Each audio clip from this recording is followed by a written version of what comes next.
Et salut Tischkes, salut les mèches. Dans cette vidéo, on met en cravate Monumental. Ah ouais, une grosse botte.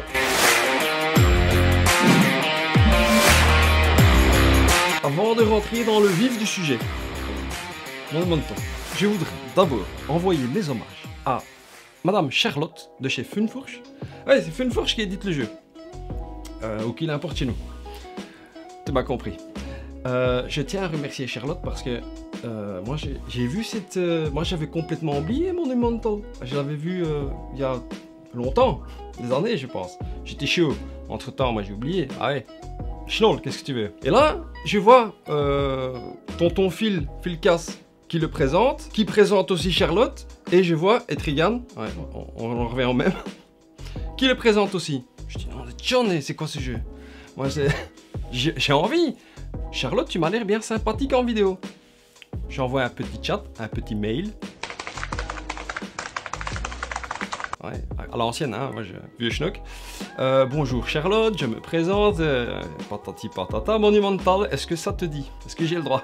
Charlotte, tu es comme dans la vidéo, une personne excessivement compétitive. Excessivement compétitive. Je tiens à le dire, très très gentille, passionnée de jeux. Ouais, parce qu'elle bague des jeux même si elle les édite et même si elle les distribue. Là je dis, je tire mon chapeau, donc vraiment passion totale, tout simplement, merci. Ce jeu, donc, je l'ai reçu de Funfourche, de Madame Charlotte, mademoiselle, je ne sais pas, moi je dis madame par politesse, hein, quelque part. Je l'ai demandé, donc j'avais envie, voilà, comme ça tu sais tout. Ensuite, remettons à César ce qui appartient à César. Ah oui, parce que, comme je l'ai dit, bon, Funfourche, ça c'est, tu l'as compris, hein, mais sinon, Matthew Dunstan. Ça, tu connais, hein? Ça, c'est quelqu'un de très connu. L'auteur du jeu. Un jeu qui se joue de 1, 2, 3, 4 joueurs. Bon, je n'arrive pas à faire 4 comme ça. 4 joueurs. Pour des parties de 100... de 60 à 120 minutes. C'est-à-dire 1 à 2 heures. Si tu veux faire la table de 3. Tu vas me dire, Monumental, c'est quoi? Qu'est-ce que c'est Monumental? Oh, parce que tu vois que je l'ai mis sur la table. Tu me verras peut-être dans la vidéo que je vais regarder dans mon to-do bloc-notes. Mais parce que je prends des notes. La vieillesse, tu sais, moi pour pas oublier des choses. J'ai des notes. Ouais, mais oui, j'essaye de me professionnaliser un petit peu. Mais toujours authentique, hein. Monumental est un jeu de civilisation avec faction asymétrique, label 4X. Ouais, il y en a qui disent que c'est pas un 4X. Moi, je pense que c'est un 4X quand même. Un deck building innovant. Ouais, parce que ça, j'ai pas vu non plus ailleurs. Avec plateau modulable. Ah ouais, ce n'est pas un plateau que tu déplies, hein. Tu le fabriques, hein. Tu le modules. Un jeu de combo et de majorité. Voilà, là, je crois que, oui, résumé total. Si j'ai oublié quelque chose, n'hésite pas. Et d'ailleurs, comme tu le sais, c'est moi chéri gratuit. N'hésite pas à pousser sur le petit bouton pour aider la chaîne à devenir plus connue et pour que Funfourche me renvoie un petit jeu. Ouais, autant joindre l'utile à l'agréable et moi je te présente des jeux, hein. 4X.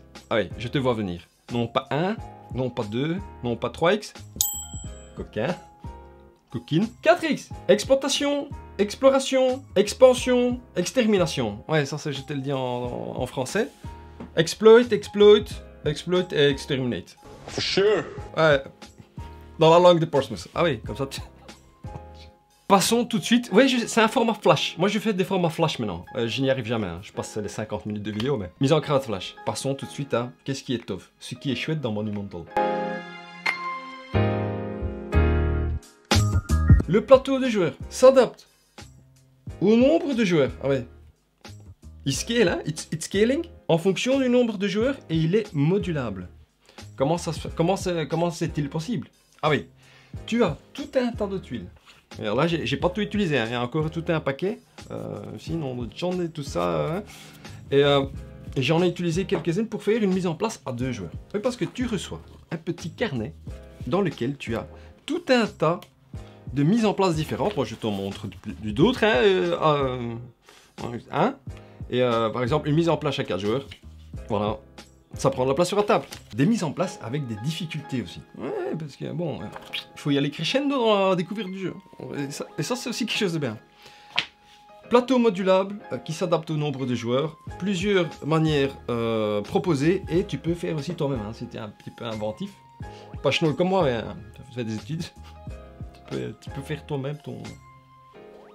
Tu peux la mettre en quinconce.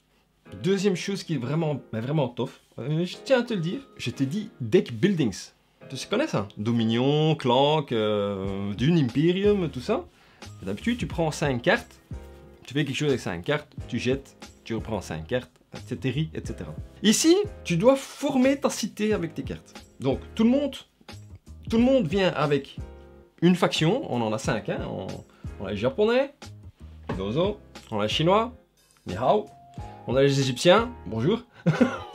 on a les Berbères du Nord, ceux-là viennent pour avoir des croquettes. Et on a les Grecs. Kiasu, Kala. Oui, je parle grec aussi. Echotria Archidia, si quelqu'un connaît un peu du grec. Donc, focus, mise en cravate. Tu choisis ta nation, qui est asymétrique, hein, 5 nations asymétriques. Ces 5 nations viennent avec leur chef de guerre, le bonze. Ici j'ai pris les japonais, moi, les fans du Japon, hein, des gens culturels, c'est écrit sur la carte. Miyamoto Musashi. À chaque tour, la première fois que Musashi conquiert une province, gagner 2 sciences. Ce sont des scientifiques. Ils reçoivent chacun 5 cartes de politique culturelle asymétrique et ils reçoivent tous un deck de départ propre à leur civilisation pour commencer la partie. Alors comment ça se fait? Je reviens en deck building. Non, j'essaie d'être professionnel. Je n'arrive pas. Le naturel revient au galop.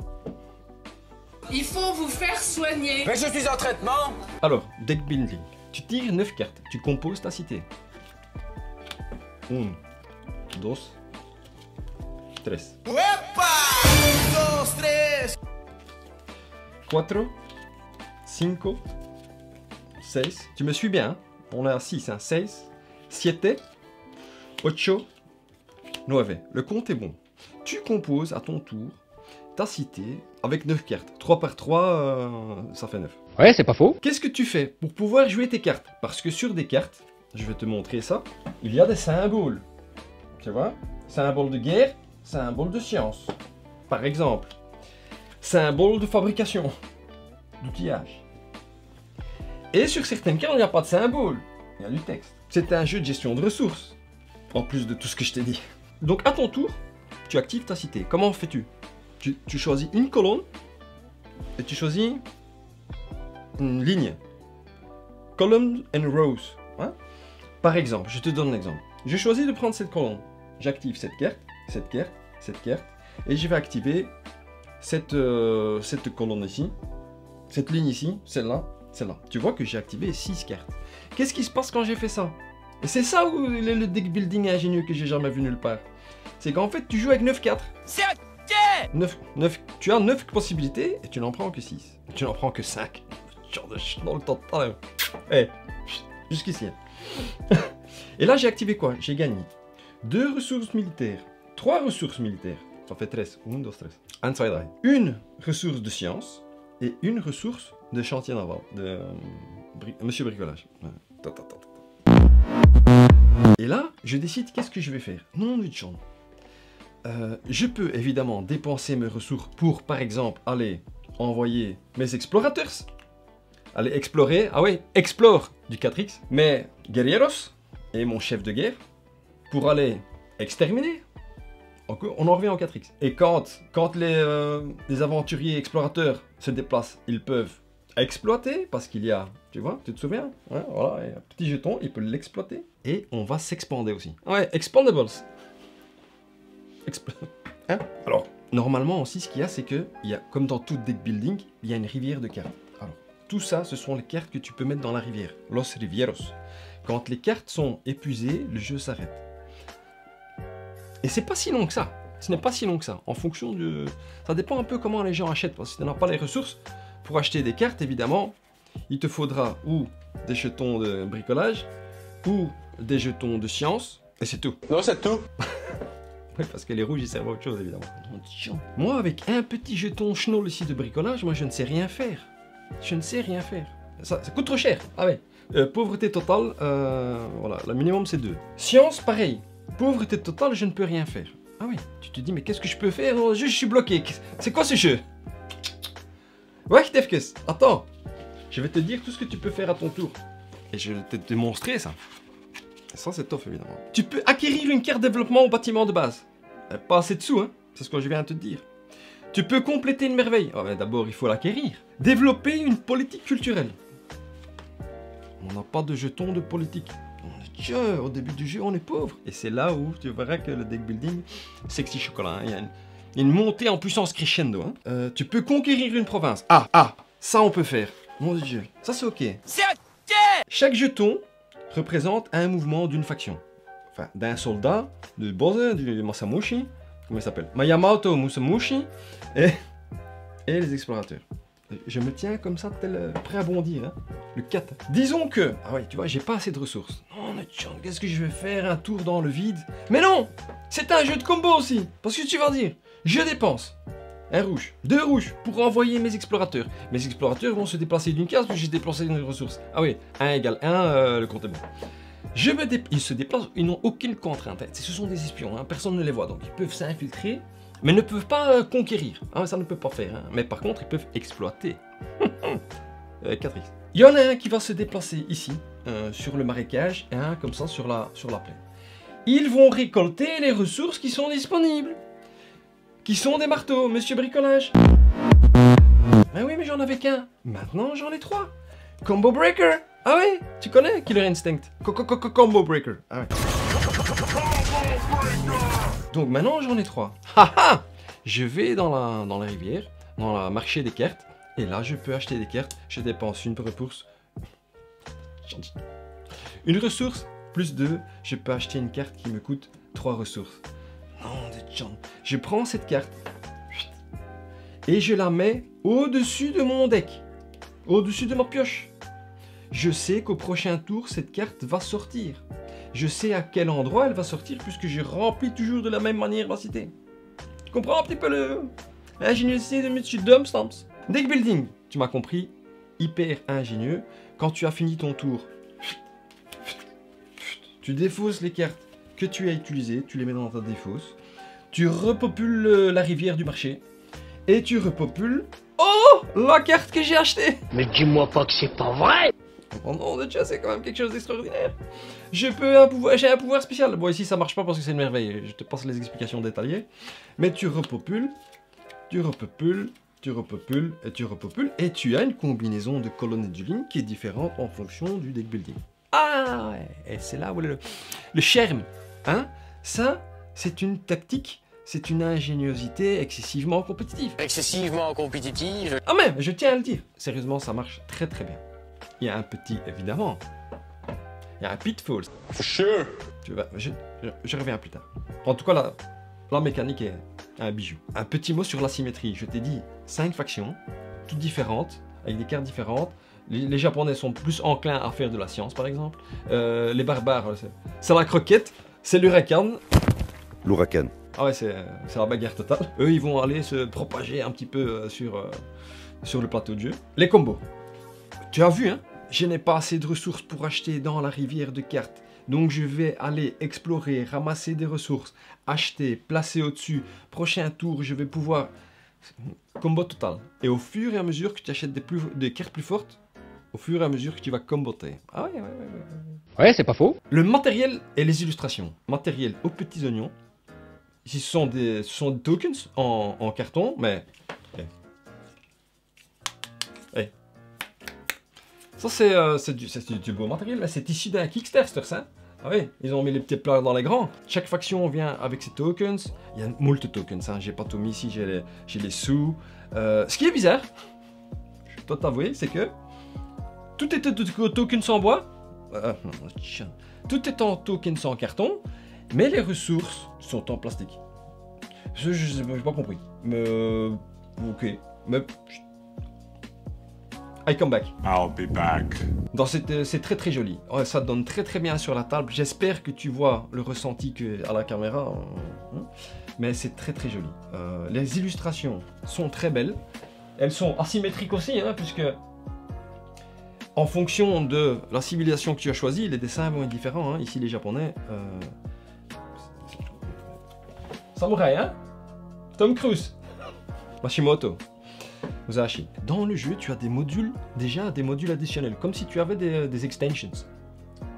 Il y a le module monstres et héros, qui sont des cartes en fait que tu rajoutes, ce sont des règles en plus. Je vais être totalement transparent avec toi, moi je n'ai pas utilisé ça. Mais tu vas pouvoir envoyer des croquettes à des monstres, ça. Tout ça c'est fourni dans le jeu, j'étais étonné. Et aussi, un autre module, Renaissance. Parce qu'en fait dans le jeu tu as 3 airs. Quand l'air 1, 2, 3, 1, 2, 3. Un pasito pa'lante, Maria. Fini, on a tout vidé, on a vidé la pioche. C'est fini. Si tu veux rallonger le plaisir, tu as un module Renaissance qui se place entre une des aires. Ça non plus j'ai pas fait, mais par contre j'ai envie. Pourquoi? Parce que moi quand j'ai joué, je trouvais que le jeu se finissait trop vite. Oui. Ouais. J'en voulais plus. J'avais pas mis en place ma stratégie et j'avais pas la main sur les cartes. Donc je pense que la prochaine... Non, je pense pas. J'ai assez d'expérience avec le jeu maintenant pour aller caler un Renaissance. Mais si t'es pressé, tu l'enlèves, hein, tu le mets pas. Hein. Optionnel, hein. It's an option. À noter, à noter. C'est rare quand on te donne des trucs sans que tu dois... Hein. Un jeu qui, comme je te l'ai dit, il m'a paru excessivement compétitif, certes, mais aussi très compliqué. Et quand j'ai lu les règles, oula, en fait, une simplicité totale. Ça coule de source. Les actions sont... Il y en a beaucoup, des actions que tu peux faire, mais en fait, c'est très simple. On n'a pas inventé l'eau chaude, mais par contre, ça s'imbrique d'une manière fort agréable, ça, je te le dis. Et alors, ça, je te le dis, c'est tough. Moi, en fait, il y a des combats, mais ce ne sont pas vraiment des combats. Ce sont c'est de la majorité du contrôle de territoire. C'est-à-dire qu'ici, par exemple, imaginons Matsumoto, il y a les Chinois ici. Les Chinois qui sont roi Mulan, qui est là. Mes hommages. Roi, elle a envoyé 2 de ses soldats chinois ici. Chinese.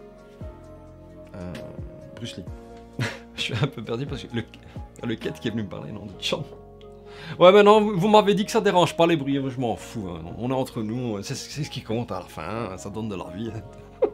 Mais ça me perturbe, j'ai un fil conducteur, non, de professionnalisme. Il est là, Miyamoto, parce que ça compte, hein, le nombre de provinces que tu contrôles à la fin. Tout compte ici. Hein. Si t'es fort en science, si t'es fort en bagarre, si t'es fort en toutes les ressources possibles et inimaginables qu'il y a dans le jeu. C'est comme ça qu'on compte les points.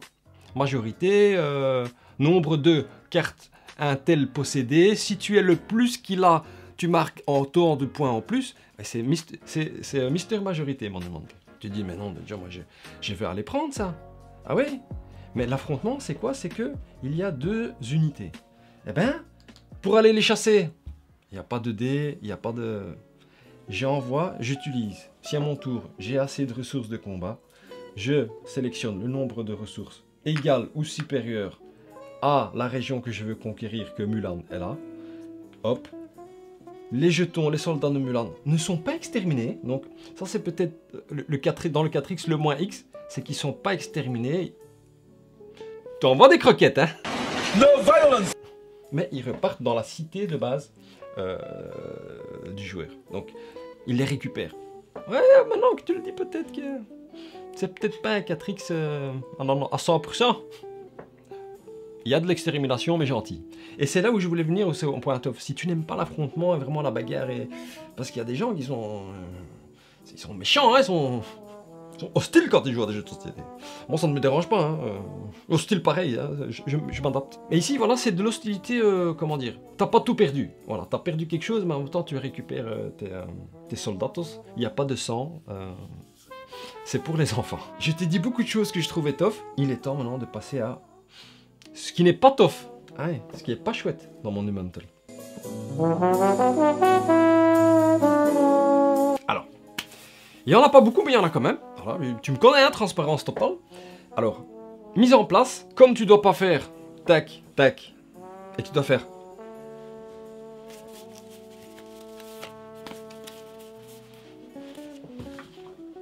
Moi, j'ai le bic.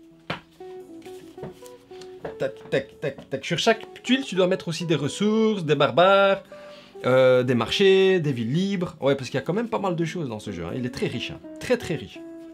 Ce que je t'ai pas dit dans la truc tough. Non, dit John. La rejouabilité. Ah ouais. Mais je sais pas pourquoi je l'ai pas mis. Ouais, il y a énormément de rejouabilité. Par rapport à tout ce que je t'ai dit avant. Hein. Voilà. Revenons à ce qui est pas tough. La mise en place est un peu longue. Voilà. C'est beaucoup de jetons à mettre, beaucoup de tuiles à mettre, il faut aller chercher, il faut préparer le marché des aires non pas les aires de repos de voiture, toutes les aires, R1, 2, 3. Tu dois trier les cartes si tu ne l'avais pas fait auparavant, distribuer. Les tokens, tu dois les donner, C'est un peu plus de mise en place que un jeu de stratégie de type moyen. Voilà. Disons que la mise en place, c'est une mise en place expert. Voilà. Deuxième chose qui est pas tough. Le temps d'attente, de nouveau, ça dépend du joueur qui est autour de la table. Comme c'est un jeu où tu fais beaucoup de choses pendant ton tour. Activer la cité. Ouais.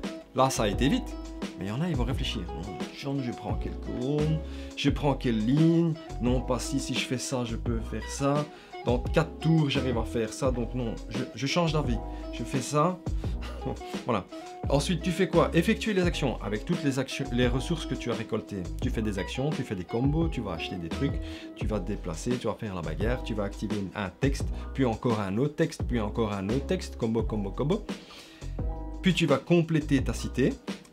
Tu enlèves les cartes, tu remets, et ensuite tu vas compléter la piste de développement, donc la rivière de deck building que tu vas acheter. Il n'y a que 4 étapes. Moi, je vais vite. Schnoll, je joue pas pour gagner. Pareil, c'est pour ça que je gagne jamais.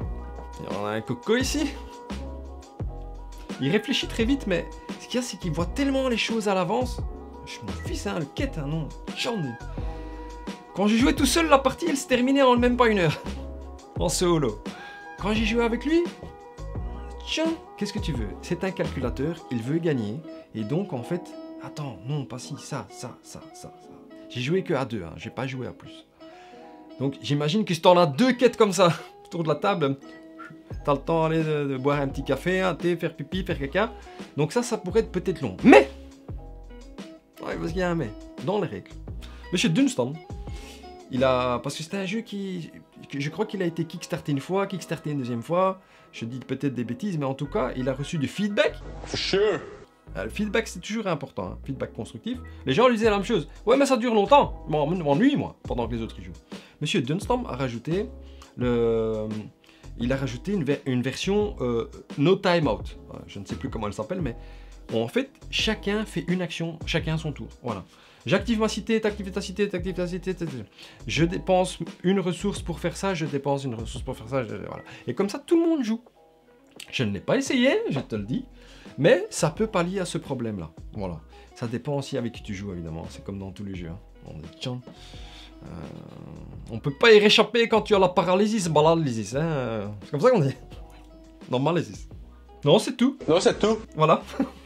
J'ai écrit. Non, c'est tout. C'est tout ce que je vois de Patof dans le jeu, en fin de compte. Hein, parce que je me suis beaucoup amusé tout seul. Déjà, je tiens à le dire que je me suis beaucoup amusé tout seul. Il y a un automa qui est vraiment sympa. Qui réagit en fonction de la civilisation que tu lui as attribuée. Il va réagir différemment. C'est sympa parce que chaque partie, moi, je prends une autre mise en page, hein, mise en place. Et donc ça change un petit peu. Tu as des marchés qui sont tous différents avec des gains différents. Tu as tout un tas de jetons barbares qui à l'arrière, quand tu les bats, ils ont des récompenses différentes. Non, c'est vraiment très très sympa. Et à 2, c'était très chouette, on s'est amusé. On va sûrement en refaire. Et j'ai envie d'en refaire une avec les copains qui viennent le vendredi. Ah! J'ai envie de leur faire découvrir ce jeu qui est pour moi sympathique. Ah non, je suis pas encore à la mise en cravate, je peux pas te dire. Passons, sans transition, à la mise en cravate. Je vais pas te faire du suspense. Je vais pas te mettre les 3, je vais pas te faire du Gérard Majex. J'espère que tu l'as ressenti dans comment j'ai fait cette mise en cravate de Monumental. Je tiens vraiment à remercier Charlotte parce que grâce à elle, je peux te parler d'un jeu qui est excessivement compétitif. Un jeu que j'aime beaucoup, un jeu que j'avais oublié et que j'ai repensé. Mon très cher Monumental, c'est avec un grand plaisir parce que je te le rends, hein. Tu m'as donné du plaisir toi-même, plusieurs fois. Cette cravate dorée pour ce Monumental, un beau petit bébé de Monsieur Dunstamps. Donc, thank you Mr. Matthew Dunstamps, thank you Fairforge. Un très très beau jeu de civilisation, de gestion de deck building. Tout ce que j'ai dit, voilà, je ne vais pas me répéter. Par contre, Ce que je dois te dire, oui, j'ai pris des notes. Oui, sérieux, attaché de presse. Ouais. C'est le moment marketing. Non, c'est des informations que je dois te donner à toi, si tu es intéressé par ce jeu. Je ne te vends rien, tu sais très bien, moi je te donne juste mon avis de schnoll. Ce jeu sortira dans les alentours du mois de septembre de cette année, 2023. 2023, après les informations de Charlotte. Il sortira directement avec 2 extensions, que je n'ai pas, évidemment, puisque ne sont pas sorties. L'extension Lost Kingdoms et African Empires. For sure. Ouais, ça c'est dans la langue de Portsmouth. Hein. Ouais, c'est Matthew Dunstan qui parle dans la langue de Portsmouth. Il y aura dedans, dans ces 2 extensions qui seront disponibles en même temps que le jeu de base, je me répète, des nouvelles mécaniques et des nouvelles civilisations asymétriques. Ouais, moi information que j'ai lue dans le email, hein. Moi voilà, je te le donne. Hein. Charlotte, j'ai fait la transition. Hein. Du mieux que j'ai pu. Je peux refermer mon carnet. Voilà les tischkes, voilà les mèches. Mise en cravate terminée. C'est pesé, c'est emballé. Picobello. Cravate d'or pour ce monumental de Matthew Dunstan et de Finfourche. J'espère que ça t'a plu. J'espère que ça t'a servi. J'espère que tu as eu le sourire. Si oui, n'oublie pas le petit buttons. C'est moins cher que gratuit. Cuchesse à toi. Cuchesse à toi aussi. Salut, kiss.